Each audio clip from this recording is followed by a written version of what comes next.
중국을 보면 지금 중국의 청년 실업률이 얼마냐? 작년에 청년 실업률 발표하다 포기했습니다. 실질적인 청년의 지금 실업률은 50% 넘는다고 봐야 돼요. 그럼 이들이 얼마나 버틸 수 있을까? 이 문제를 해결하는 게 인류 역사상 공통적인 패턴이 뭐냐? 내부에 문제가 생기면 외부로 이제 그렇죠. 외부로 만들어서. 네. 불만을 돌리는 거죠. 그렇죠. 그게 결국 외부로 돌리는 것은 전쟁밖에 없었어요.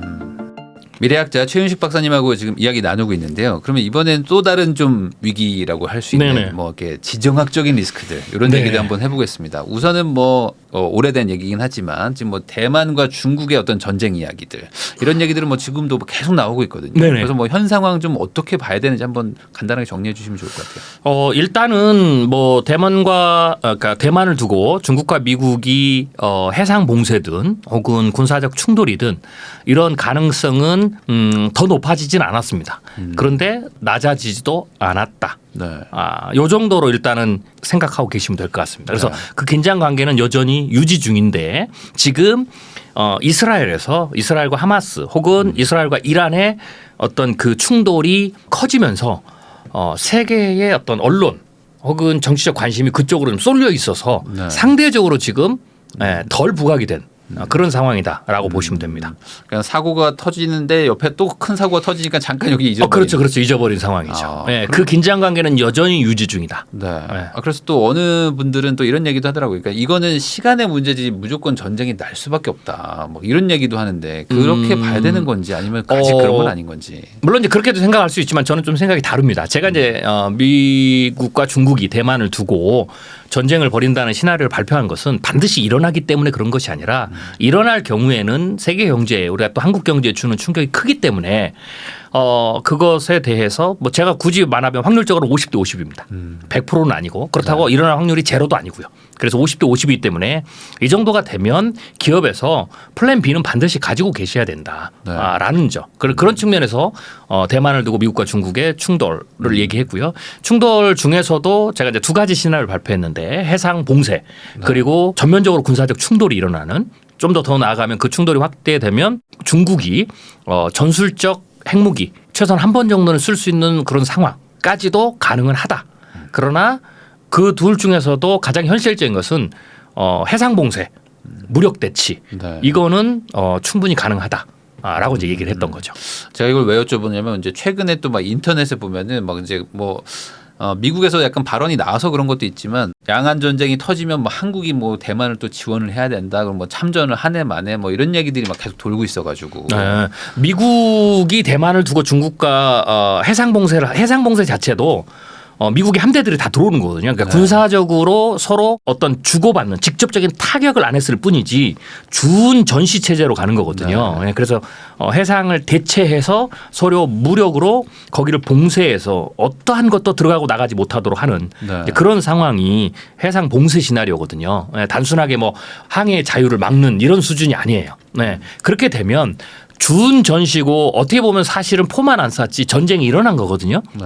그러면 당연히 미국에서 본토에서 함대가 오지를 못해요. 와더라도 시간이 오래 걸리고 그러면 결국은 이 태평양 특별히 이 동아시아에 있는 함대를 움직여야 되거든요. 그러면 1차가 일본에 있는 함대예요. 그리고 두 번째가 한국입니다. 중국과 대치를 하면 당연히 중국은 어떤 해상 봉쇄는 대만 전체를 봉쇄하는 거예요. 중국의 해상력을 전부 다 동원해서 항공모함 다 동원하고 순양함 구축함 다 동원하고 심지어는 중국의 어떤 해병대나 이런 전부 다 들어오고 그래야 대만을 전체를 다 봉쇄할 수 있거든요. 그러니까 대만에 길을 열어주면 안 돼요. 그러니까 대만 봉쇄라는 것은 대만이 수출입이 전혀 불가능하도록 만드는 거예요. 아무것도 들어가지 못해요. 그리고 대만 해협을 통해서도 한국이나 일본으로 아무것도 못 가요. 이걸 막는 게 해상 봉쇄라는 거예요. 그러면 우리도 자동으로 참전하게 되는 느낌. 당연하죠. 그러면 그것에 대응하려면 그걸 압도로 해야 되겠죠. 그러면 이 태평양 함대 혹은 동아시아에 있는 모든 미국 전력을 전부 다 끌어와야 되고 심지어는 유럽에서도 빼와야 될 수도 있어요. 그렇게 되면 주한미군 당연히 들어와야죠. 그러면 주한미군이 들어오면 한국은 당연히 참전이에요. 전쟁은 일어나지 않더라도 중국이 이 봉쇄를 뚫으려면 단순히 미국과 대치만으로 끝나지 않겠죠. 연합을 약화시켜야 되겠죠. 그래서 효율성을 떨어뜨리거나 고리를 깨거나 혹은 지체를 시키거나 해야 되겠죠. 혹은 추가적인 지원을 약하게 만들어야 되겠죠. 그러면 이제 중국이 전쟁은 안 하지만 그 다음이 그런 거예요. 그랬을 때는 당연히 어떻게 되겠어요?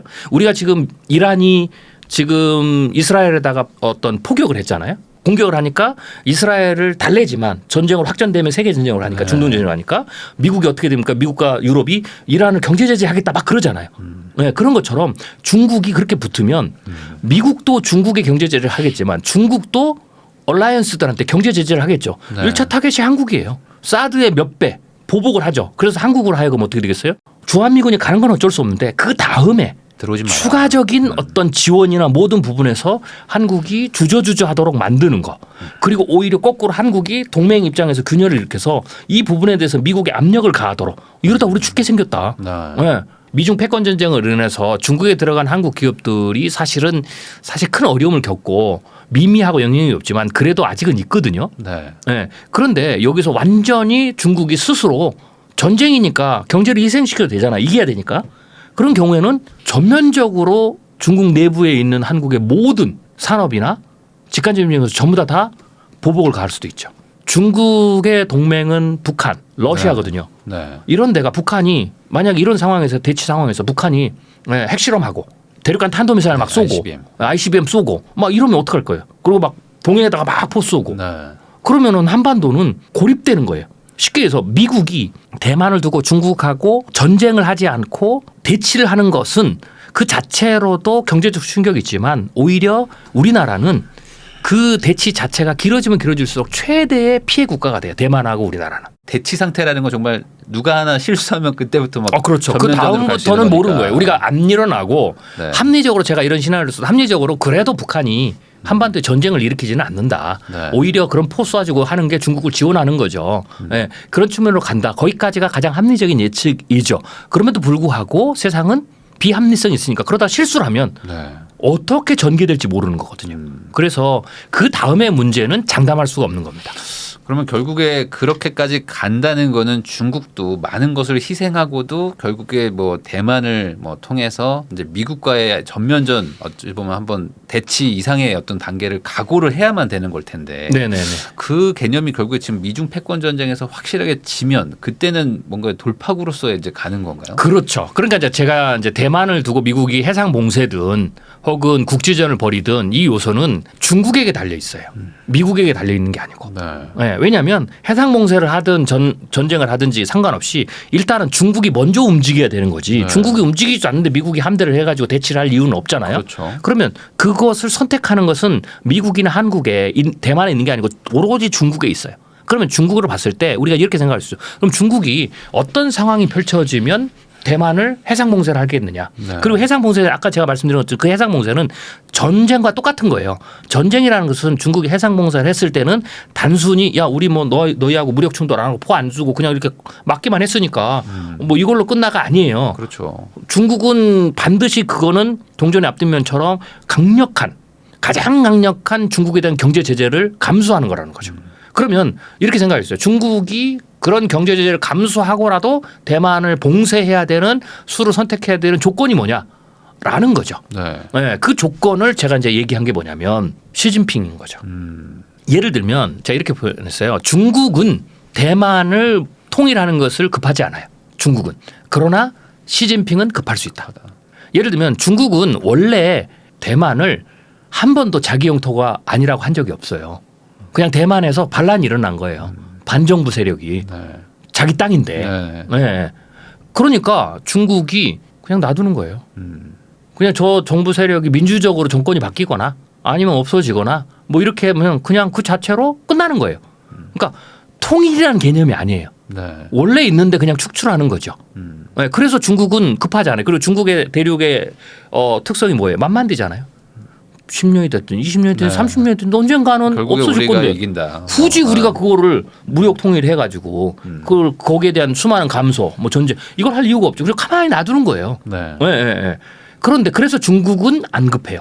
그런데 시진핑은 급하죠. 왜? 시진핑은 장기 집권을 했잖아요. 장기 집권을 성공했는데 아무리 시진핑이 장기 집권에 성공하고 중국의 역대의 제국주의처럼 황제의 지위를 가지고 있지만 그래도 중국은 내부적으로 시진핑이 3연임, 4연임, 5연임을 할 때에는 내부적으로라도 어쩌든지 정치적인 단계를 거쳐야 돼요. 네. 그때마다 사실 중국 인민의 눈치도 봐야 되고 정적의 눈치도 봐야 되는 거죠. 그러면 그냥 되는 게 아니고 뭐냐면 업적이 있어야 돼요. 업적이. 그렇죠. 그렇죠. 그러니까 3년임하고 4년임하고 할 때마다 뭔가 업적을 내놔야 되죠. 그러면 중국의 시진핑 입장에서 그것을 무마할 수 있는, 예를 들면 푸틴을 보세요. 푸틴이 계속 전쟁을 하고 이래도 푸틴이 지금 거의 종신 집권이고 압도적으로 또 지지했고. 그렇죠. 네. 그 압도적인 지지가 나온 이유가 뭐냐면 러시아 경제가 좋은 거예요. 저렇게 러시아를 봉쇄하고 하는데도 러시아 경제가 좋거든요. 그러니까 국민들이 지지를 하는 거죠. 그런 것처럼 중국도 시진핑이 계속 가려면 첫 번째 중국 경제가 좋아야 돼요. 네. 근데 지금 중국 경제가 좋지 않잖아요. 네. 그래서 첫 번째 카드를 쓸 수가 없는 거예요.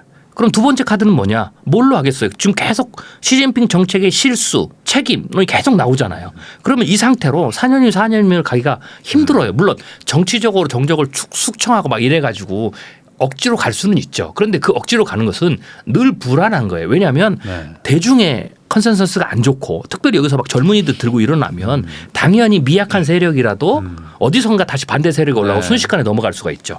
그러면 시진핑이 생각할 수 있는 다음은 뭐냐?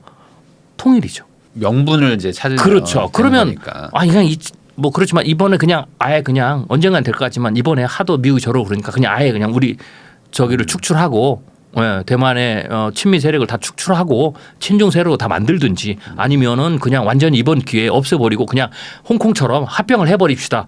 이런 카드가 있으면 되죠. 왜냐하면 이것에 지금 열광하는 중국의 세대가 중국의 MZ 세대가 젊은 세대의 여기에 영광이에요. 지금 중국에서의 세대 중에서 가장 민족주의가 높은 세대가 젊은 세대거든요. 그런 것처럼 시진핑 입장에서는 그게 유혹의 카드인 거죠. 만약 그걸 하게 되면 다른 것을 부담을 안 해야 돼요. 경제 제재를 네. 안 해야 되는데 그렇기 때문에 지금 당장은 안 써요. 그러나 내가 이 카드를 쓰지 않으면 내가 3년, 4년을 못하거나 혹은 내가 권좌에서 밀려나서 숙청이 될 수도 있다라고 할 때 혹은 시진핑만이 문제가 아니고 시진핑이 이 정도의 3년을 하고 정권을 잡았다는 것은 이미 그 시진핑과 옆에 함께 있는 모든 정치적 세력이 이제는 하나의 이익 공동체인 거죠. 오히려 시진핑은 물러나서 상징적으로 숙청을 안 당할 수도 있지만 자기네들은 전부 다 뺏길 수도 있거든요. 그런 것처럼 이게 이제 예를 들면 러시아도 마찬가지잖아요. 네, 군부의 강경 세력. 네. 북한도 마찬가지. 그런 것처럼 이미 집권 세력이 이게 다 가지고 있기 때문에 자기네들 물러나면 자기네는 모든 걸 잃을 수 있죠.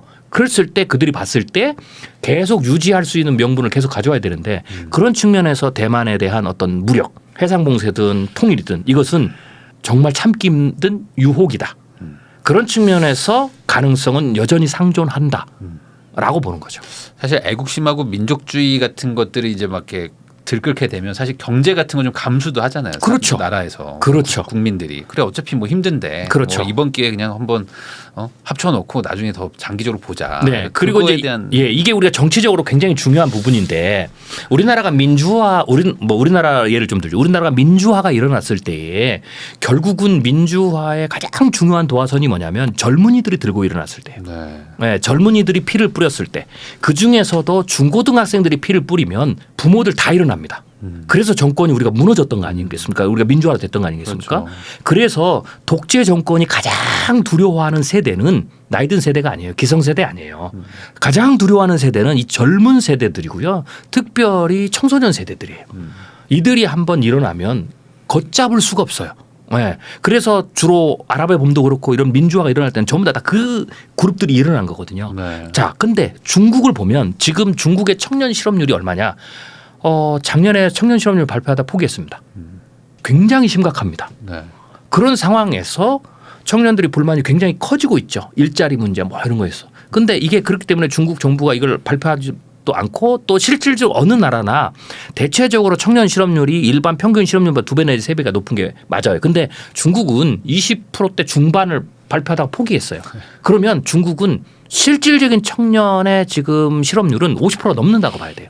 그럼 이들이 얼마나 버틸 수 있을까? 이 문제를 해결하는 게. 네. 그런 상황에서 이게 먼저 커지면 이걸 만약에 통제 불가능하다고 하면 어떻게 될까요? 전 인류 역사상 공통적인 패턴이 뭐냐? 내부에 문제가 생기면 외부로 이제 그렇죠. 외부로 만들어서. 네. 불만을 돌리는 거죠. 그렇죠. 그게 결국 외부로 돌리는 것은 전쟁밖에 없었어요. 네. 그러니까 이게 지금 정말 이 동아시아도 지금 뭐 전쟁에서 자유로울 수는 없다 이렇게 그렇죠. 볼 수 있는 상태인 거는 맞는 것 같습니다. 네네. 또 거기다가 지금 또 이스라엘도 또 그럼요. 다 비슷한 것 같아요. 지금 거기도 뭐 총리의 어떤 뭐 그런 뭐 리스크 이런 것들 때문에 또 약간 좀 외부로 좀 돌리는 것 같기도 그렇죠. 하고. 그러니까 이 부분도 되게 중요한 포인트인데 우리가 지금 두 번의 전쟁을 봤잖아요. 그러니까 시진핑이 어떻게 생각할 걸 봐야 돼요. 물론 또 김정은도 어떻게 생각할 것도 중요한 건데 두 번의 전쟁을 통해서 저는 시진핑이 두 가지 생각을 한다고 봐요. 교훈을 얻었다. 첫 번째, 푸틴이 우크라이나 전쟁을 해서 한 번에 못 이겼잖아요. 자기네들은 몇 주 안에 끝낸다고 했는데 전쟁이 길어졌잖아요. 네. 그래서 중국도 생각을 하는 거예요. 대만을 쉽게 보면 안 된다. 네. 순식간에 우리가 점령할 수 있는 국가는 아니다. 그런 측면에서 그걸 바라보는 사람들은 그 측면을 생각하는 사람들은 시진핑이 전쟁을 못할 거다. 네. 이렇게 생각할 수 있어요. 맞아요. 시진핑도 그럴 수 있어요. 전쟁을 하지 말아야 되겠다. 라는 측면에서의 어떤 그 교훈은 그거죠. 하면 위험할 수 있다. 내 생각보다 안 될 수도 있다. 라는 측면은 그런 것들이 교훈을 줬어요. 근데 또 하나의 교훈이 있어요. 그게 뭐냐. 러시아가 우크라이나를 침공하고 특별히 이스라엘과 지금 이스라엘 하마스를 했을 때 그 전쟁에 대해서 국제사회가 특히 미국이 어떻게 대처했느냐는 또 다른 교훈을 준 거예요. 그 교훈이 뭐냐. 핵이 있으니까 건들지 못하네. 자꾸 중재만 하려고 하네. 생각보다 적극적인 개입을 잘 못한다. 그렇죠. 전면전으로 못 붙네. 네. 경제 제재만 하네. 근데 경제 제재 버틸만 하네. 내가 전면전만 안 한다면. 네. 그리고 우리가 핵으로 굉장히 강력하게 뒤에서 위협만 한다면. 그리고 우리가 미국보다 빨리 대만을 포위할 수 있다면. 그러면 어떻게 되겠어요? 전면전까지는 안 가면 오히려 유리할 수 있다. 그렇죠. 이기지는 못해도 대만을 두고 혹은 대만을 우리가 통일을 못해도 거기서 봉쇄를 뭐 어느 조건을 풀어주더라도 내부의 위기를 불만을 순식간에 외부로 돌려서 네. 정치적 안정을 꾀할 수 있는 오히려 자기의 지지 기반을 또 높일 수 있는 가능성도 있네라는 게 또 하나의 교훈이에요. 그래서 이 두 가지 교훈이 지금 상존한다. 그런데 결국은 시진핑의 생각에도 두 가지가 있을 거예요. 그럼 네. 둘 중에 어느 쪽에 가중치가 드느냐는 시진핑의 연임에 대한 정치적인 토대죠. 네. 그래서 우리가 3연임 때를 눈여겨봐야 된다는 거예요. 이게 참 복잡합니다. 그렇죠. 거기다 지금 또 중동도 계속 지금 뭐 전쟁 뭐 이어지고 물론 뭐 최근의 기사로는 뭐 다시 뭐 보복의 보복은 뭐 조금 좀 멈추겠다 뭐 이런 얘기들도 아까 나왔던 것 같긴 네네네. 한데 이 중동 쪽도 지금 뭐 조용하진 않다고 봐야 되겠죠. 그렇죠. 물론 이게 전면전은 제5차 중동 전쟁으로 가지는 않을 거예요. 왜냐하면 사실 그렇게 가면 미국이나 이란이 얻을 게 없어요. 그리고 특별히 미국은 대선을 치러야 되잖아요. 네. 그래도 지금 바이든이 지고 있는데 여기서 괜히 확장이 되면 바이든은 그냥 무조건 집니다. 경제도 안 좋은 상황에서. 예. 그렇기 때문에 바이든이 계속 말리는 거고요. 이란도 사실 국내 정치 상황이 그렇게 좋지는 않아요. 전쟁을 해서 자기네들이 사실 득이 없거든요. 그렇다고 이긴다는 것도 아니고 보장도 네. 없고. 네. 예. 그래서 계속해서 이란도 안 하려고 하는 거예요. 미국도 빼려고 그러고. 근데 네. 지금 이스라엘이 네탄야후 총리가 네. 정치적으로 자기가 굉장히 불안하거든요. 네, 선거를 하면 질 것 같고 그래서 그 입지에서 자꾸 이걸 확전시켜서 끌어들이려고 하는 거예요. 네. 그런 측면이 지금 복합적으로 작용해서 정세 자체가 확전도 안 되면서 동시에 전쟁도 빨리 안 끝나면서 불안한 상황. 네, 외부의 사람들이 보기에는 굉장히 위험한 상황으로 지금 외줄타기를 계속하고 있다라고 보면 됩니다. 뭐 앞으로의 어떤 전쟁 변수 같은 것들은 지금 예측하기는 좀 어려운 단계라고 좀 봐야 될까요? 지금은 어떻게 해야 되는 걸까요? 네. 굳이 객관적으로 좀 설명을 하자면 이란과 미국은 중동 전쟁 제5차 중동 전쟁으로 비화시키고 싶지 않다. 이스라엘은 그렇게 하고 싶다. 네. 그러면 어떻게든 막으려고 하지 그렇죠. 않을까? 근데 이제 아직은 이쪽 힘이 왜냐하면 네. 이들이 참여를 안 하면 되니까 그래서 자꾸 이란도 자꾸 얘기하잖아요. 우리는 니들이 보복을 했으니까 보복을 할 그렇죠. 거야. 네. 더 이상 안 할 거야. 자꾸 이렇게 얘기하죠. 근데 이스라엘은 했으니까 우리 하겠다. 먼저 근데 때려놓고서. 그렇죠. 먼저 때려놓고. 네. 그러니까 이제 이게 끌어들이려고 하는 거거든요. 네. 미국은 그걸 하지 말라고 자꾸 하는 거고 네. 압력을 가하는 거고 이런 이제 묘한 상황인 거죠. 그래서 저는 이런 상황들이 계속해서 지지부진하게 갈 가능성이 높다. 또 다른 양태로. 물론 이제 그러다가 실수를 하게 되면 전쟁으로 갈 수는 있죠. 그래서 전쟁으로 가는 부분에 대해서는 늘 플랜 B를 가지고 있어야 된다. 그렇지만 이게 곧 전쟁이다. 이런 것은 조금 더 너무 많이 나간 그렇게 생각입니다. 막 이분법적으로 생각할 수는 없는 그렇죠. 부분이죠. 네네. 전쟁이냐 아니냐 이렇게는 아니다. 네네. 네. 그냥 현재 상황과 입장들을 조금 정확하게 알고 계시는 게 좀 네. 낫다라는 거죠. 그리고 이제 이 책에 보면은 저는 이제 그 부분이 좀 재밌었는데 이제 백두산 폭발도 좀 리스크가 있다. 네네네. 그래서 이게 지금 그 아시는 분들은 되게 이걸 되게 걱정하시는 분들이 많고 네네. 또 반대로 처음 듣는 분들은 뭐 백두산 폭발 그 무슨 소리냐 이렇게 하시는 분들도 많거든요. 네네. 그 얘기도 잠깐 해주시면 좋을 것 같아요. 네, 이 책에서는 제가 이제 아까 말씀드린 것처럼 한국의 반도체 산업의 내외부적으로 기술이 아닌 다른 측면에서의 어떤 영향이 뭐가 있느냐라고 이제 그 시나리오들 각각 든 건데요. 그 중에 하나로 내부적인 리스크 중에 하나는 백두산 폭발이다. 근데 이제 백두산 폭발은 그 자체로만이 아니라 백두산 폭발이 트리거가 돼서 한반도에 대한 코리아 디스카운트 네. 이거를 만들 수 있다라는 것을 제가 설명하기 위해서 백두산 폭발에 대해서 얘기를 좀 끌어온 거고요. 일단 기본적으로 백두산이 폭발한다라는 부분들은 예측할 수가 없습니다. 근데 거꾸로 백두산이 폭발하지 않는다라고 단언해서도 안 됩니다.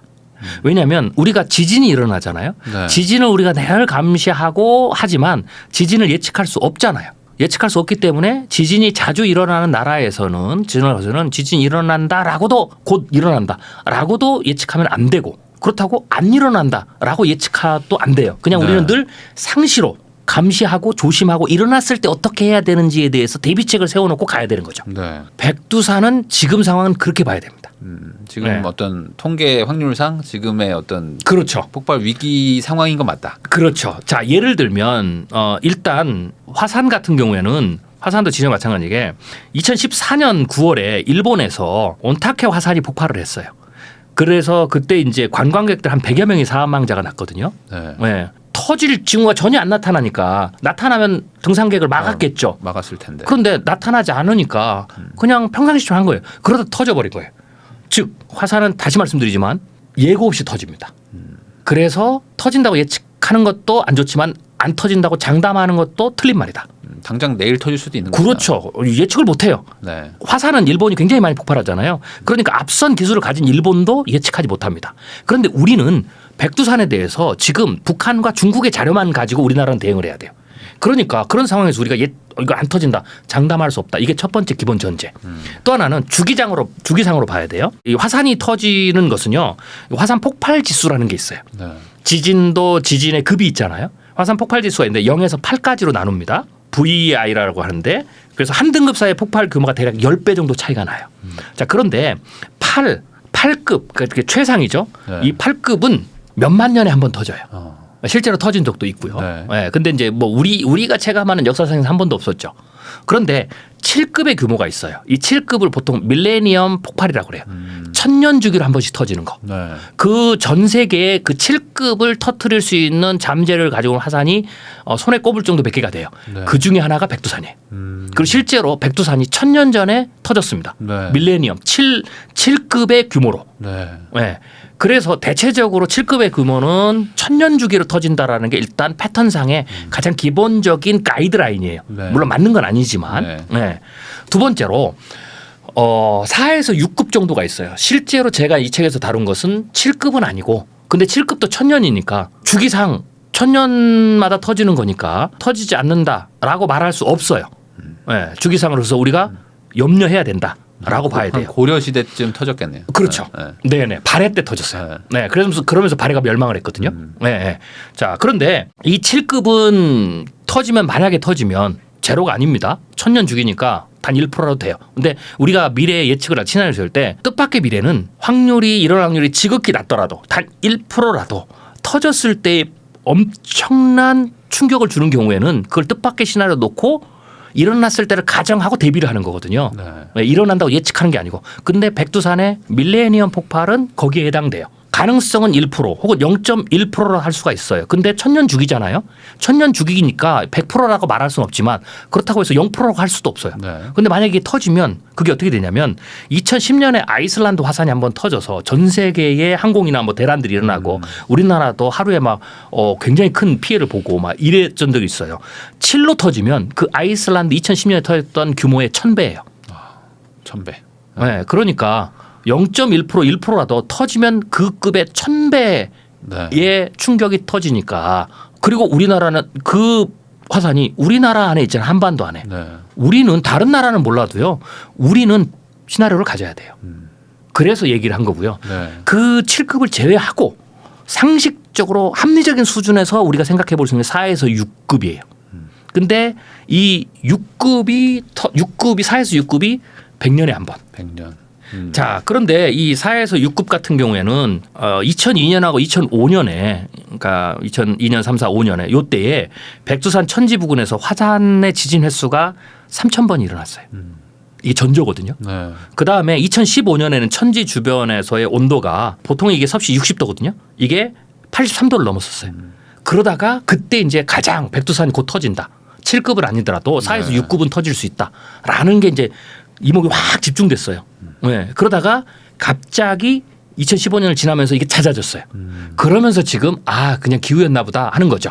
근데 아까 말씀드린 것처럼 예측을 못 하는 거예요. 또 올 수 있다. 그렇죠. 네. 그렇기 때문에 우리가 4에서 6급은 우리가 좀 생각해 봐야 된다. 그리고 만약에 4에서 6 중에서 6급만 터지면 6급 같은 경우에는 일본까지 영향을 미칩니다. 그리고 6급 정도만 터져도 그러니까 7급이 터지면은요. 북한이 완전히 와해가 됩니다. 그러니까 발의 느낌처럼. 그렇죠. 네. 멸망해. 완전히 7급 정도가 터지면 북한의 한 3분의 1은 날아가는 겁니다. 싹 덮여서 그냥 그리고 거기에서 수십 킬로는 수십 년 동안 풀 한 폭이 못 자라요. 그래서 7급이면 북한이 완전히 무너져요. 근데 그것 때문에 무너진 거예요. 그 다음에 후폭풍이 커요. 원자폭탄도 터지면 후폭풍들이 많잖아요. 네. 그리고 낙진도 있고 그 영향이 오래 가잖아요.